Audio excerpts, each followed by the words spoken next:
Guardian phone দিচ্ছে, কালকে স্কুলে যায় না ছাত্র, কৈফত দেখছেন নি। যাকে কোন কথা জানি বলছিলাম যে আল্লাহর শুকরিয়া আদায় করলে কি হয় দেখেন। একটা ছোট্ট একটা হাদিস বলতেছি, হাদিস দিয়ে শুরু করি। মুসা আলাইহিস সালামের নাম শুনছেন নি আপনারা? শুনছেন? আল্লাহর পয়গাম্বর ছিলেন, আল্লাহর সাথে তুর পর্বতে যাইতেন কথা বলার জন্য। তো একদিন তুর পর্বতে কথা বলার জন্য যাইতেছে, পথের মধ্যে এক লোক দাঁড় হয়েছে। ঘটনা শুনেন, এদিকে আমার দিকে তাকাবেন। এই ফাঁকা পূর্ণ করো, পিছনে জানি সবাই ফাঁকায় বসে, একদম করে করে বসে এদিকে। এমনি তো জায়গা কম, আরেকবার সামনে এসে বসি, সামনে সামনে সামনে।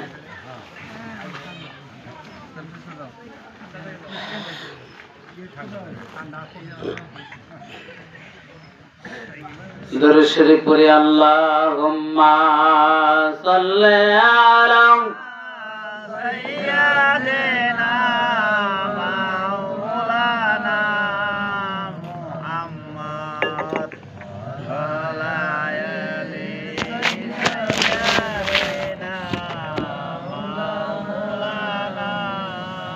মুহাম্মদ। মুসা আলাইহিস সালাম কথা বলার জন্য তুর পর্বতের দিকে রওনা হয়েছেন। এক মুরব্বী মহিলা একদম জীর্ণ শীর্ণ ডাক দিছে, মুসা নবী, আপনি তো আল্লাহর সাথে কথা বলেন, আমার তো আল্লাহ এত গরিব করে একদম সহায় সম্বল বানাই হিমবির হিসাবে বানাইছে কেন? আল্লাহর কাছে একটু জানেন তো, আপনি তো আল্লাহর সাথে কথা বলেন, একজন আল্লাহ তাআলা এত অট্টালিকা দিয়েছে, আমি গরিব কেন বানাইলো আল্লাহ? আল্লাহর কাছে একটু জানতে চাই। যাইতে যাইতে কিছু দূর যায়, আরেকজন লোক বলতেছেন, ও আল্লাহর নবী, আল্লাহর সাথে কথা বলতে যাইতেছেন, আমার একটা আরজিটা হলো, আমাকে আল্লাহ এত সম্পদ কেন দিয়েছে? এই সম্পদের গুদাম ঘরের চাবি বহন করতে 7টা ঘোড়া লাগে। কিভাবে আমার সম্পদ কমে যাবে? আল্লাহর কাছে থেকে একটু জেনে আসবে। বলেন না সুবহানাল্লাহ। দুইজনের দুই ধরনের আরজির প্রশ্ন দুই ধরনের। কিছু দূর যাওয়ার পর দেখে আরেকজন লোক রাস্তায় ঘোরাঘুরি করতেছে, একটা হাত নাই, একটা পা নাই, একটা চক্ষু অন্ধ। এরকম লোক আছেনি বাংলাদেশে? ও আল্লাহর নবী, আমার আল্লাহর কাছে একটা আরজি প্রশ্ন রইল, আপনি একটু জিজ্ঞেস করে আসবেন, আমার আল্লাহ এভাবে আমাকে কেন বানাইছে? একটা হাত নাই, একটা পা নাই, একটা চক্ষু অন্ধ, আমি উঠতে পারি না, বসতে পারি না, দাঁড়াইতে পারি না, আমার আল্লাহর কাছে একটু জিজ্ঞেস করবে। আল্লাহর কাছে গেছে, আল্লাহ তো অন্তর্যামী খোদা, আল্লাহ তো দেখতেছেন, বসে বসে দেখতেছেন। মুসা আলাইহিস সালামের কাছে যে 3জন ব্যক্তি প্রশ্ন করছে, এটা আল্লাহ দেখে নাই নাকি? দেখে নাই? দেখছে। যত গোপনে, যত গভীর জায়গায় লুকিয়ে আমি গুনাহ করি না কেন, আল্লাহ দেখে। আর যত চকচকা জায়গায় বসে ইবাদত করি না কেন, সেটাও আমার আল্লাহ দেখে। কথা ঠিক কিনা? আমার আল্লাহ সবকিছু দেখেন, গোপন প্রকাশ্য দিবালোকের নাই, সবকিছু আমার আল্লাহর কাছে স্পষ্ট। কথা ঠিক কিনা? আল্লাহ বলতেছেন, ও মুসা, আসো আসো, তোমার প্রশ্নের উত্তর দেওয়ার জন্য আমি অপেক্ষায় আছি। আমার আল্লাহ তো জানেন মুসাকে প্রশ্ন করছে। মুসা নবী জিজ্ঞেস করতেছে, মাওলা গো রব্বুল আলামিন, তুমি তো সবই জানো, এই প্রশ্নের জবাবগুলো বলে দাও, আমি চলে যাব। প্রশ্নের জবাব প্রথম সর্বশেষ ব্যক্তি কে ছিল? সর্বশেষ কে ছিল বলেন তো? যে হাত পাও নাই, অন্ধ ব্যক্তি। এই ব্যক্তিকে তুমি যাই বলে দিবেন, ওই ব্যক্তিকে আমি জাহান্নামের একটা গর্ত ভরাট করার জন্য বানাইছি। এমনি এমনি তার আমি বানাই নাই। আল্লাহ কি এমনি এমনি এরকম করে মানুষ বানাইছে? খলাকতুল জিন্না ওয়াল ইনসা ইল্লা লিয়াবুদুন। আমার আল্লাহ বলেন, আমি জিন এবং ইনসানকে আমার ইবাদতের জন্য দুনিয়াতে পাঠিয়ে দিয়েছি। জিন জাতি আমাকে বলে গেছিল, আমার সাথে নাফরমান করেছিল, আমি আর তারপরে মানুষ জাতিকে দুনিয়াতে পাঠাইছি। আমি দেখতে চাই আমার বান্দারা আমি আল্লাহকে ভুলে যাই কিনা। বলেন সুবহানাল্লাহ। প্রশ্নের জবাব প্রথমটা পেয়ে গেছেন। এরপরে ধনী ব্যক্তির প্রশ্ন। কি প্রশ্ন করছে? যে এত সম্পদ আল্লাহ কেন দিছে, তার সম্পদ ফুরায় না? বেশি বেশি দান করে তাও ফুরায় না। তো ফুরানির রাস্তা আল্লাহ বলেছেন। আল্লাহ বলছেন তাকে বলবা সে যেন হাতির পিঠে চড়ে অথবা উটের পিঠে চড়ে 3 বেলা যে খাবার খায় ওইটার উপরে চড়ে যেন আরোহিত অবস্থায় খাবার খায়, তাহলে তার সম্পদ আস্তে আস্তে কমে যাবে। তৃতীয় ব্যক্তি যে প্রথম প্রশ্ন করেছিল, জীর্ণ শীর্ণ বুড়ি, আমার আল্লাহ বলতেছেন ওই ব্যক্তিকে আমি আল্লাহর প্রশংসা করতে বলল, তাহলে সে অবস্থার পরিবর্তন হয়ে যাবে। বলে সুবহানাল্লাহ। সে আমার শুকরিয়া আদায় করে না, আমি যে তারে বানাইছি এজন্য শুকরিয়া আদায় করে না। তাকে বলবে শুকরিয়া আদায় করার জন্য। শুকরিয়া আদায় করলে তার অবস্থার পরিবর্তন হয়ে যাবে। বলেন সুবহানাল্লাহ। আল্লাহ তাআলার শুকরিয়া আদায় করলে যে অবস্থার পরিবর্তন হয়, এটা আপনারা বিশ্বাস করেন না? করেন না? করেন কি করেন না? বিশ্বাস করতে হবে। মুসা আলাইহিস সালাম প্রশ্নের জবাব পেয়েছে। আমি কিন্তু আলোচনা এখনো ঢুকি নাই, সূরা তেলাওয়াত করি নাই এখন কিছু। আলোচনা ঢোকার আগে একটা হাদিস দিয়ে শুরু করতেছি আর কি। খেয়াল করে আল্লাহর শুকরিয়া আদায় করলে কি হয়?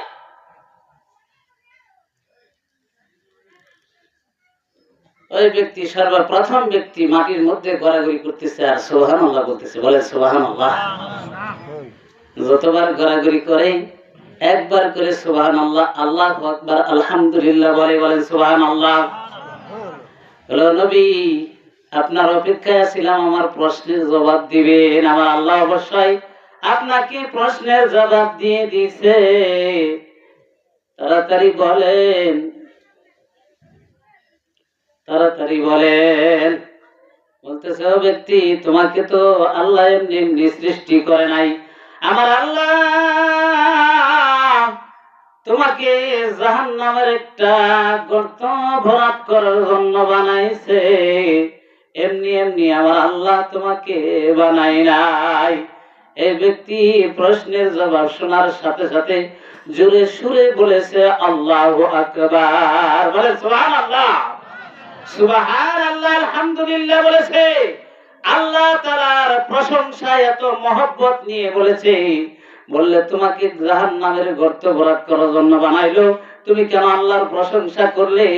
ওই ব্যক্তি বলতেছে আমার আল্লাহ তো আমাকে এমনি এমনি বানাই নাই। বলেন সুবহানাল্লাহ।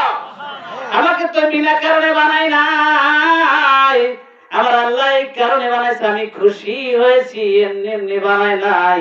এজন্য আল্লাহর শুকরিয়া বেশি করে আদায় করেছি। আমার আল্লাহ ডাক দিয়ে বলে জিবরাইল যাও রে, যাও রে, আমার বান্দা দেখো ওখানে মাটির মধ্যে ঘোরাঘুরি করতেছে, আমি তাকে জাহান্নাম করার জন্য বানাইছি। তবু সে শোনার পরে আমি আল্লাহর শুকরিয়া আদায় করেছে। আমার ওই বান্দাকে তোমার নূরানি পাখা দিয়ে একটি বাতাস দিয়ে দাও, ওই ব্যক্তি যেন পরিপূর্ণ সুস্থ হয়ে যায়। বলে সুবহানাল্লাহ।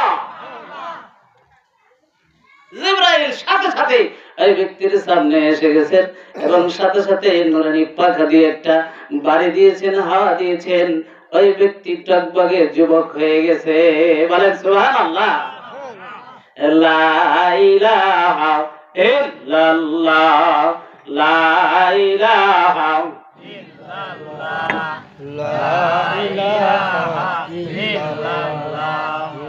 জোরে ফেলছে লা ইলাহা ইল্লাল্লাহ, লা ইলাহা লা ইলাহা ইল্লাল্লাহ, লা ইলাহা ইল্লাল্লাহ, লা ইলাহা লা ইলাহা ইল্লাল্লাহু মুহাম্মাদুর রাসূলুল্লাহ সাল্লাল্লাহু আলাইহি ওয়াসাল্লাম। দ্বিতীয় ব্যক্তির কাছে এসে হাজির হয়ে গেছে হযরত মুসা আলাইহিস সালাম। বলতেছে, ব্যক্তি ধনাঢ্য ব্যক্তি গো, তোমার সম্পদ কবে যাবে? আল্লাহ একটা রাস্তা দেখিয়ে দিয়েছেন। কি রাস্তা? রাস্তাটা হলো তুমি উট অথবা হাতির পিঠে শোয়ার অবস্থায় হাঁটি চলাফেরা করবে, তার উপর উঠে বসে তুমি তারপরে খাবার খাবে 3 বেলা। তো ব্যক্তি বল, ঠিক আছে, ঠিক আছে। হাতের পিঠে উঠে খাবার খাই। খাবার সময় যদি একটা দানা খাবার ওখান থেকে পড়ে, খাবার খাওয়ার সময় একটা দানা খাবার ওখানে পড়লে ওই হাতির পিঠ থেকে নেমে, উটের পিঠ থেকে নেমে আবার ওই দানাটা উঠায় পরিষ্কার করে ওই ব্যক্তি খাবারটা খায়। বলে সুবহানাল্লাহ। এভাবে এই ব্যক্তি খাবারের অপচয় না করে আল্লাহ তাআলার নিয়ামতের শুকরিয়া আদায় করে। ওখান থেকে একটা দানা খাবার পড়লে উঠায় পরিষ্কার করে খায়। আর আমরা প্লেটে প্লেটে ভাত ফালে দিই, কি কথা ঠিক কিনা? এইটা করি না? খাবার চারিদিকে ভাত পড়ে থাকে, অমনি পাঞ্জাবে উঠে নিয়ে ফেলে দিই, কি কথা ঠিক কিনা? একটা দানার হিসাব আছে, একটা দানার হিসাব আছে।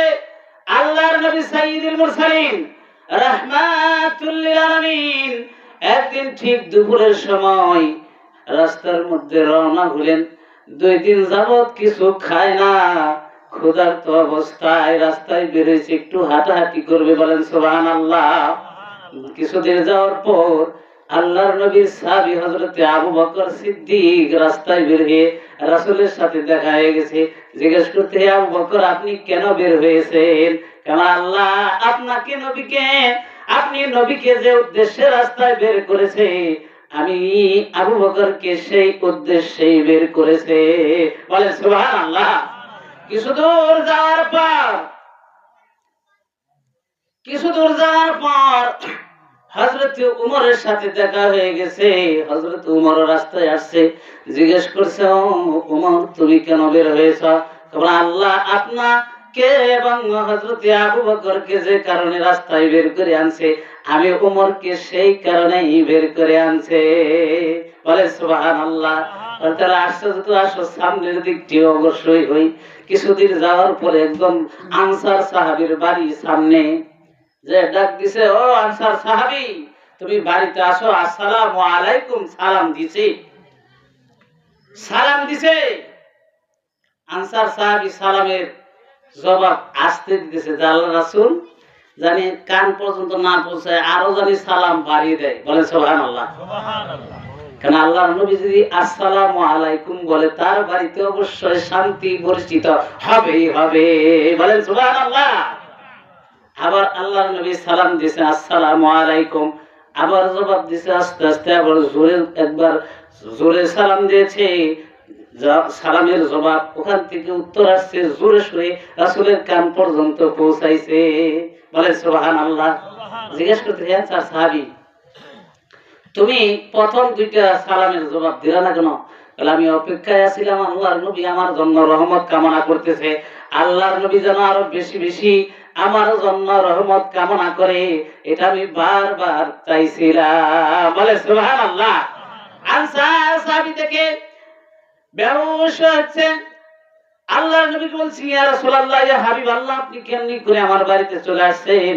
শুকরিয়া আদায় করতেছে। তাড়াতাড়ি করে রাসূলকে একটি সুন্দর একটা ছায়া বিশিষ্ট গাছের নিচে নিয়ে বসাইছে। ছায়া বিশিষ্ট গাছের নিচে ঠান্ডা জায়গায় বসাইছে। বসে বসে বলতেছে, ইয়া রাসূলুল্লাহ, ইয়া হাবিবাল্লাহ, কি খাবেন? খেজুর, কয়েক প্রকারের খেজুর আছে। ওই সাহাবীর বাড়িতে একটা খেজুর বাগান ছিল। খেজুর বাগান ছিল। আপনি কোন প্রকারের খেজুর খাবেন? সাহাবী তাড়াতাড়ি করে একটা কাঁচা খেজুর পাচ্ছে, কতগুলা পাকা খেজুর পাচ্ছে, আবার বাসায় কিছু সিদ্ধ খেজুর ছিল। খেজুর গুলো সবকিছু রাসূলের সামনে এনে দিয়েছেন যে, রাসূল, আপনারা তিনজন যা ইচ্ছা পেট ভরে খান। বলেন সুবহানাল্লাহ। 3 দিন ধরে খাওয়া নয়, খান নাই। আর আমরা এক ওয়াক্ত না খাইলে বেহুশ হয়ে যাই, কি কথা ঠিক কিনা? রাসূলের জীবনী, সাহাবীদের জীবনী পড়েন, ঈমান তাজা হয়ে যাবে, পরিপূর্ণ পুক্তা হয়ে যাবে ঈমান। আল্লাহ নবী সাইয়্যিদুল মুরসালিন রাহমাতুল লিল আলামিন বলতেছে, হে ওমর, খাবার পায় যত বেশি বেশি খাইতেছ, কাল হাসরের ময়দানে তোমাকে এই নিয়ামতের কথাও জিজ্ঞেস করা হবে। পাইয়া যত খাইতেছ বেশি করে, এটার কথা তোমাকে জিজ্ঞেস করা হবে। সূরাতুত তাকাসসুরের তাফসীরের মধ্যে এই হাদিসটা আনা হয়েছে।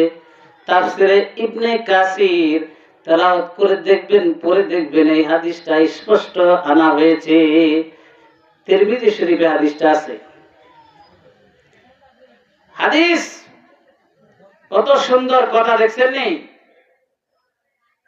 তুমি যে নিয়ামত পাইয়া বেশি করে খাইতেছ, এই নিয়ামত সম্পর্কে তোমাকে জিজ্ঞেস করা হবে হাসরের ময়দানে। তুমি কি এরপর জবাব দিতে পারবে? হযরত ওমর কণ্ঠ নিচু হয়ে গেল। যে মোটবারাং খেজুর গুলো ছিল সেগুলো সামনের প্লেটের মধ্যে রেখে দিল। এখন তো আমার পেট ভরে গেছে, এখন না খাইলেও চলবে, এই খাবারগুলো থেকে যাক। বলেন সুবহানাল্লাহ। লা ইলাহা ইল্লাল্লাহ, লা ইলাহা ইল্লাল্লাহ, জোরে লা ইলাহা ইল্লাল্লাহ, লা ইলাহা ইল্লাল্লাহ, লা ইলাহা ইল্লাল্লাহ, লা ইলাহা ইল্লাল্লাহ মুহাম্মাদুর রাসূলুল্লাহ সাল্লাল্লাহু আলাইহি ওয়াসাল্লাম। বলতেছিলাম, দ্বিতীয় ব্যক্তিকে প্রশ্ন করছে, প্রশ্নের জবাব দিয়েছি। কি ভুলে গেছেন কি আপনারা? বলছেন নি? ওই ব্যক্তির সম্পদ আল্লাহ তাআলা আরো 7 গুণ বাড়িয়ে দিয়েছে। বলেন সুবহানাল্লাহ। আচ্ছা, এই ব্যক্তির সম্পদ কি কমার কথা? একটা ভাত পড়লে সেই ভাত সে টুকে আবার খায় পরিষ্কার করে। এই ব্যক্তির ভাত কি কমবে? না। সম্পদ কমবে? না। আল্লাহর সম্পদ আরো 7 গুণ বাড়িয়ে দিয়েছে। বলেন সুবহানাল্লাহ। আল্লাহর নিয়ামতের শুকরিয়ার বিষয়ে হাদিসটা বলতেছি, মনোযোগ দিয়ে শুনেন। মুসা আলাইহিস সালাম ছিন্ন ছিন্ন সেই ঘড়ির কাছে আসছে। সর্বশেষ প্রশ্ন, যে প্রথম প্রশ্ন করেছিল তার কাছে আসছে সর্বশেষ। বলতেছেন, হে মুসা, তুমি যে গেছিলে আমার কিছু সম্পর্কিত কিছু বলো, কিছু আমারে এত গরিব করে বানাইছে। আমাদের দেশে এরকম বলে না, বিশেষ করে মা বোনেরা বলে, এত গরিব করে বানাইল আল্লাহ, শালার আল্লাহ কি আমাকে দেখে নাকি? কি কথা ঠিক কিনা? আল্লাহ দেখবো কিভাবে? আল্লাহর কাজ কয়টা করি? আল্লাহর কাজ কয়টা করি? মসজিদের ইমাম সাহেবরা জানে মসজিদের খবর। কি কথা ঠিক কিনা? ফজরের নামাজের সময় কয়জন মুসল্লি হয় মসজিদের ইমাম সাহেব ছাড়া কেউ জানে না। কথা ঠিক কিনা? আমার মনে হয় না আমার জানাতে রমজান মাস ছাড়া কোন মুসল্লি কোন মসজিদে এক কাতার মুসল্লি হয়। কথা ঠিক কিনা? এক কাতার মুসল্লি হয় না। তাহলে তোমার আল্লাহ দেখবে কিভাবে? আল্লাহর কোনো শুকরিয়া নাই, ইবাদত নাই, বন্দেগী নাই, আল্লাহর সম্পদের কোনো হিসাব নাই। কথা ঠিক কিনা? আমার আল্লাহ সূরা তাকাসসুরের মধ্যে বলতেছেন, আলহাকুমুত তাকাসুর হাত্তা যুরতুমুল মাকাবির। এক শ্রেণীর লোক আছে, তারা ক্ষতিগ্রস্তের মধ্যে আছে। আলহাকুমুত তাকাসুর, তোমাদের মধ্যে এক শ্রেণীর লোক আছে প্রাচুর্যের সম্পদের মোহে পড়ে আমি আল্লাহকে ভুলে গেছে। কথা ঠিক কিনা? এক শ্রেণীর লোক আছে সম্পদ পায়া আমি আল্লাহকে ভুলে গেছে। আসেনি এরকম লোক? আসেনি? আছে। কথাটা এদিকে যে কজন লোক আছেন আমাদের একটু টাকা না, একটু শিক্ষক মানুষ, প্রশ্নের জবাব পাইলে খুশি হয় বেশি। এক শ্রেণীর লোক এরকম আসেনি বাংলাদেশে? সম্পদ পেয়ে আল্লাহকে ভুলে গেছে, মনে করছি ক্ষমতা পেয়ে গেছি, দুনিয়ার সব কিছু আমার। কথা ঠিক কিনা? কিন্তু সম্পদ আল্লাহ নিয়ে নিতে পারে, ক্ষমতাও আল্লাহ মুহূর্তের মধ্যে নিয়ে নিতে পারে। কি কথা ঠিক কিনা? আমার আল্লাহ চাইলে এক সেকেন্ড ভরসা নাই, ওই ব্যক্তির ধ্বংস হয়ে যাবে। আবার আল্লাহ চাইলে মুহূর্তের মধ্যে ব্যক্তিকে ধনী সম্পদশালী বানিয়ে দিতে পারে। কি কথা ঠিক কিনা? আমার আল্লাহ বলতেছেন, কিছু মানুষ সম্পদের মোহে পড়ে সূরা তাকাসসুরের তরজমা পড়ে দেখবেন, অনুবাদ করে দেখবেন। আপনারা বাংলা তো করতে পারেন যারা, দেখবেন কোরআন শরীফ বাংলা কোরআন শরীফের মধ্যে আছে, দেখবেন যে বলতেছেন কিছু মানুষ আছে সম্পদ তাই আমি আল্লাহকে ভুলে গেছে। তারা নিজেদেরকে তাকাব্বুরি ভেবে এমন ভাবে তারা দুনিয়াটাকে কায়েম করতেছে, মৃত্যু যখন তার সামনে হাজির হয়ে যায়, মালাকুল মউত যখন হাজির হয়ে যায়, তখনও আমি আল্লাহকে চিনে না। কথা ঠিক কিনা? মৃত্যু হয়ে যায়, কবর পর্যন্ত নিয়ে যায়, তখনও তার তাকাব্বুরি শেষ হয় না, ওখান পর্যন্ত ওই ব্যক্তির তাকাব্বুরি থাকে। মৃত্যুর পরে যখন কবরে রাখে, ওই জায়গায় তার সাথে কোনো সম্পদ যায় না? যায় না? সম্পদ যায়। কবর পর্যন্ত তিনটা জিনিস যায়। কয়টা জিনিস? তিনটা জিনিস যায় কবর পর্যন্ত। মনোযোগ দিয়ে শুনেন, শিক্ষণীয় বিষয়। কবর পর্যন্ত তিনটা জিনিস যায়। আপনি যে সন্তান জন্ম দিছেন, মারা গেলে কবর পর্যন্ত কানতে কানতে যায়নি? যায়। কবর একজনের নামতে বললেন তো নামে কিনা? নামবে? তুমি আজকে তোমার বাপের সাথে থাকো, থাকো দেখি রাত্রে, থাকবে? থাকবে না। ফিরে আসে, ফিরে আসে, ওখান থেকে ফিরে আসে, তার সম্পদ যায়, তার সম্পদ, এটা তার সম্পদ। এই যে সন্তান, এগুলা ওই ব্যক্তির সম্পদ। আপনারা কি সম্পদ মনে করেন? আপনার যে সন্তান সন্ততি আছে, ছেলে মেয়ে বলেন, ছেলে মেয়েটা আপনাদের সন্তান না? সন্তান, সন্তান, এটা আপনাদের সম্পদ।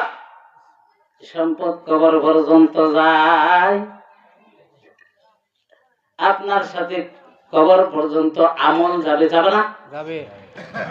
আপনি যে 7 তলা বাড়ি করছেন, ওটা কি কবর পর্যন্ত যাবে? না। প্রশ্নের জবাব দিয়েন, যাবে না? তাহলে কোন আমলটা যাবে? কোন সম্পদটা আপনার যাবে? আপনার সন্তানের জন্য এত কিছু করলেন, 40 পাখি সম্পত্তি রেখে গেলেন, 2টা ফ্ল্যাট বাসা রেখে গেলেন, কি আপনার কবর পর্যন্ত যাবে? না। যাবে না, যাবে না। যাবে শুধু আমল।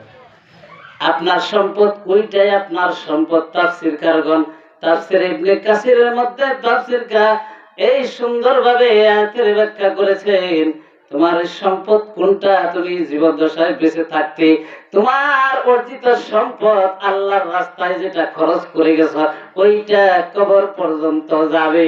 বলেন সুবহানাল্লাহ। তাছাড়া কি যাওয়ার সুযোগ আছে? না। 5 টাকার একটা কয়েন এর কপালের সাথে দিয়ে দেন তো, দিতে দিবে হুজুরা? কোন সমাজে দিতে দিবে? কোন সমাজবাসী দিতে দিবে? বলে সে সম্পূর্ণ হারাম, দেওয়া যাবে না। দুরূদ শরীফ পড়ি আল্লাহুম্মা সাল্লি আলা سيدنا مولانا محمد وعلى آل سيدنا مولانا محمد اللهم صل على سيدنا مولانا محمد وعلى آل سيدنا مولانا محمد কবর পর্যন্ত তিনটা জিনিস যাবে, দুইটা জিনিস ফেরত আসবে, আরেকটা সাথে যাবে। সেটা হলো আপনি যে সম্পদ নিয়ে যাইতেছেন, 5 ওয়াক্ত নামাজ পড়ছেন, আমল হয়েছে, আপনার অর্জিত টাকা এতিমখানায় দান করছেন, এটা আমল হয়েছে, আপনার অর্জিত টাকা দিয়ে মসজিদের মিনার বানাইছেন, এটা আপনার সম্পদ হয়েছে। তাছাড়া এই যে দালান কোঠা বানাইছেন, এটা আপনার সম্পদ না, এটা আপনার সাথে যাবে না। কথা ঠিক কিনা? এই সম্পদ সম্পর্কে কাল হাসরের ময়দানে তোমাকে জিজ্ঞেস করা হবে। এত সোজা না, মনে করছিলাম যে পারবে যাবো খালি। এই সম্পদ সম্পর্কে জিজ্ঞেস করা হবে। তোমাকে তো এত সম্পদ দিয়েছি, এই সম্পদের সঠিক ব্যবহার করেছো কিনা? মসজিদের প্যামলেট নিয়ে গেলে, ওয়াজের মাহফিলের একটা রিফলেট নিয়ে গেলে, হুজুর সময় মতো হয়তো আইতে পারলেন না, বেসময় আসছেন, 50টা টাকা এই পকেটে আছে। কথা ঠিক কিনা? বাস্তব কথা। কি কথা ঠিক কিনা? ঠিক। আর একটা নাটক, যাত্রা গান, যে কি জানি কয়, নীলাগাজি বেরিয়েছে, তাই না? নীলাগাজির দিকে আপনার অতিথি করছে, আপনি খুব খুশি। কি কথা ঠিক কিনা? ঠিক। মাহফিলের অতিথি করলে খুশি না, কিন্তু নীলাগাজির অতিথি করলে খুব খুশি। যখন গেছে কাঠটা নিয়ে আইভাবে, যার সাথে সাথে কই নামটা একটু বড় হয়েছে, মানে একটু কইবার কি কয়ে 1000 টাকার নোট নয়, 500 টাকার নোট, এর নিচে তার নোট নাই, 500 টাকার একটা নোট বের করে তাকে দিয়ে দিব। বলেন নাউজুবিল্লাহ। জাহান্নামে যাওয়ার জন্য এইটাই যথেষ্ট। জাহান্নামে যাওয়ার জন্য যে টাকাটা দিলেন, এটাই যথেষ্ট সাক্ষী হয়ে যাবে। সম্পদ এটা দিয়েছিল সঠিক জায়গায় ব্যবহার করার জন্য, কিন্তু আমরা কি এটা সঠিক জায়গায় ব্যবহার করলাম? সঠিক জায়গায় ব্যবহার করছি? করি নাই। সঠিক জায়গায় ব্যবহার না করার কারণে এই সম্পদের হিসাব যখন আপনার কাছে নেওয়া হবে, ওই সময় মিথ্যা কথা বলার জন্য চেষ্টা করবে। ওই সময় পাপি তাপি, দুনিয়া তো পাপ করছি, ওই জায়গায় গিয়েও মিথ্যা কথা বলার চেষ্টা করবে মানুষ, উসিলা খুঁজবে। জানলা সমাজবাসী দরজা এসে নানা কিছু করার একটা কি করবে, চেষ্টা করবে ওখানে। কিন্তু আল্লাহ বলবে, হে চুপ, স্টপ হয়ে যাও, জবান বন্ধ করে দিবেন। তখন এই জবান কি করবেন? বন্ধ করে দিবেন। এই জবান বন্ধ করে দিবেন। আল্লাহ বলবেন, ইয়াউমা ইদিন তুহাদ্দিসু আখবারাহা। বলেন সুবহানাল্লাহ। সূরা